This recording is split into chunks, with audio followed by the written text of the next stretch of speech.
people say you shouldn't get too political around January 26. It might ruin the barbecue. Well, I'd never want to ruin a barbecue, so here's some tips to get yours sizzling. The secret is seasoning. This spice mix has a hint of lemon myrtle in it.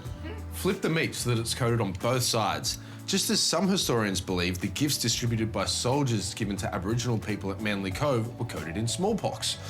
But don't focus on that. It might ruin the barbecue. I'm using olive oil, but you can use whatever oil you prefer, as long as the bottle doesn't remind you of the vial of live smallpox variola matter reportedly in the possession of Dr. John White, surgeon with the First Fleet. Because that could ruin the barbecue. Time to whack your steaks onto the hot plate, which you want super hot, feverishly hot. Let's get a couple on now.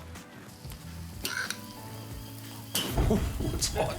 Searing the meat helps with the flavour, but it also caramelizes your seasoning as the surface blisters. Speaking of blisters and fevers, don't think about the reports that within a year or so, half of the Aboriginal people in the Sydney area were dead, killed by smallpox. That could ruin the barbecue. After a couple of minutes, it's time to turn your meat. It's really important to keep an eye on the time so you don't overcook your meat and ruin the barbecue. Time was, of course, something the Aboriginal people didn't have. Within the first couple of years, reports suggest roughly half to 70% of the Indigenous population of the southeast were gone. Imagine if 70% of the guests at your barbecue were gone, forever, within just a few years. Actually, don't think about that. It'll ruin the barbecue. Well, these are looking great. Time to get them off the heat and let them rest for a couple of minutes.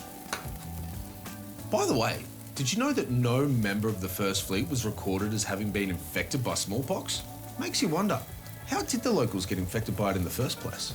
Unless, as some experts have argued, it was deliberately introduced to decimate a population who colonists have described as primitive and barbaric, which would have been a deliberate use of biological warfare, leading to a genocide.